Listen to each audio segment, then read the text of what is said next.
Good morning, everybody.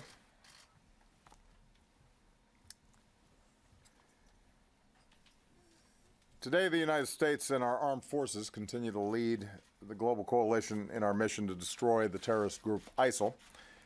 As I outlined in my speech to the nation last weekend, our strategy is moving forward with a great sense of urgency on 4 fronts: hunting down and taking out these terrorists, training and equipping Iraqi and Syrian forces to fight ISIL on the ground, stopping ISIL's operations by disrupting the recruiting, financing, and propaganda, and finally, persistent diplomacy to end the Syrian civil war so that everyone can focus on destroying ISIL. I just had a chance to meet with my National Security Council as part of our regular effort to review and constantly strengthen our efforts, and I want to thank Secretary Carter, Chairman Dunford, and Vice Chairman Selva for hosting us and for their leadership of our men and women in uniform. We heard from General Austin, who is leading the military campaign in the region, as well as General Votel, whose special operations forces are playing a vital role in this fight. I want to provide all of you a brief update on our progress against the ISIL core in Syria and Iraq, because as we squeeze its heart, we'll make it harder for ISIL to pump its terror and propaganda to the rest of the world. This fall, even before the revolting attacks in Paris and San Bernardino, I ordered new actions to intensify our war against ISIL. These actions, including more firepower and special operations forces, are well underway. This continues to be a difficult fight. As I said before, ISIL is dug in, including in urban areas, and they hide behind civilians, using defenseless men, women, and children as human shields. So even as we're relentless, we have to be smart, targeting ISIL surgically with precision. At the same time, our partners on the ground are rooting ISIL out town by town, neighborhood by neighborhood, block by block. That is what this campaign is doing. We are hitting ISIL harder than ever. Coalition aircraft, our fighters, bombers, and drones have been increasing the pace of airstrikes, nearly 9,000 as of today. Last month, in November, we dropped more bombs on ISIL targets than any other month since this campaign started. We're also taking out ISIL leaders, commanders, and killers, one by one. Since this spring, we've removed Abu Sayyaf, one of their top leaders, Haji Mutaz, ISIL's second in command, Junaid Hussein, a top online recruiter, Muhammad Emwazi, who brutally murdered Americans and others, and in recent weeks, finance chief Abu Saleh, senior extortionist Abu Mariam, and weapons trafficker Abu Rahman al-Tunisi. The list goes on.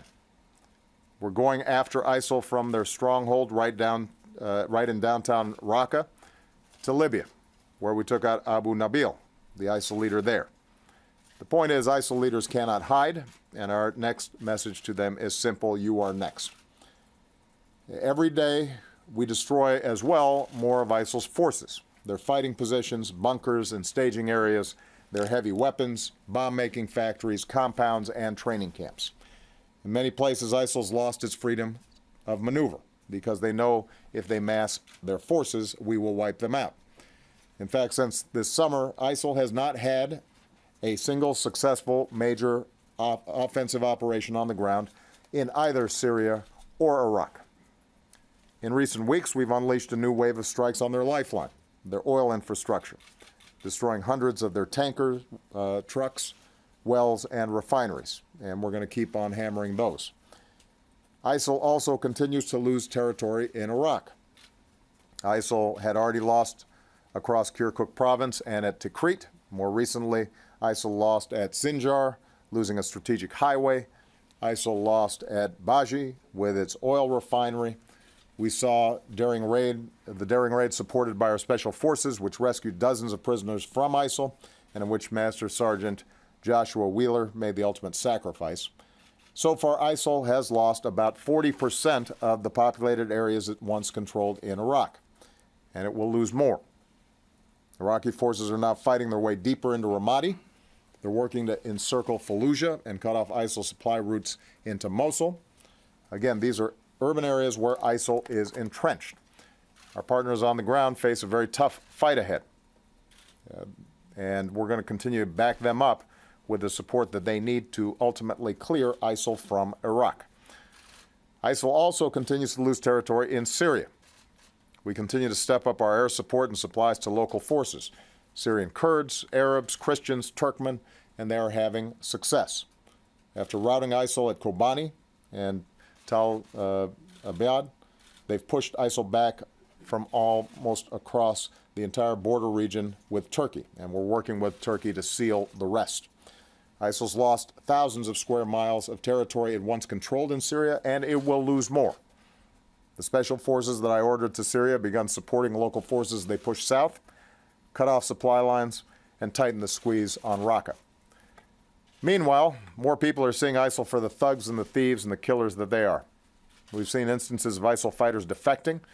Others who've tried to escape have been executed, and ISIL's reign of brutality and extortion continues to repel local populations and help fuel the refugee crisis. So many people are migrating, said one Syrian refugee. ISIL, she said, will end up all alone. All this said, we recognize that progress needs to keep coming faster. No one knows that more than the countless Syrians and Iraqis living every day under ISIL's terror, as well as the families in San Bernardino and Paris and elsewhere who are grieving the loss of their loved ones. Just as the United States is doing more in this fight, just as our allies, France, Germany, and the United Kingdom, Australia, and Italy are doing more, so must others. And that's why I've asked Secretary Carter to go to the Middle East. He'll depart right after this press briefing to work with our coalition partners on securing more military contributions to this fight. On the diplomatic front, Secretary Kerry will be in Russia tomorrow as we continue to work as part of the Vienna process to end the Syrian civil war. Meanwhile, here at home, the Department of Homeland Security is updating its alert system to help the American people stay vigilant and safe. And as always, our extraordinary men and women in uniform continue to put their lives on the line in this campaign and around the world to keep the rest of us safe. This holiday season, many of our troops are once again far from their families. And as your Commander-in-Chief, on behalf of the American people, we want to say thank you. We are grateful and we are proud for everything that you do. Because of you, the America that we know and love and cherish is leading the world in this fight. Because of you, I am confident that we are going to prevail. Thank you very much, everybody. Mr. President, are U.S. forces fighting in Afghanistan?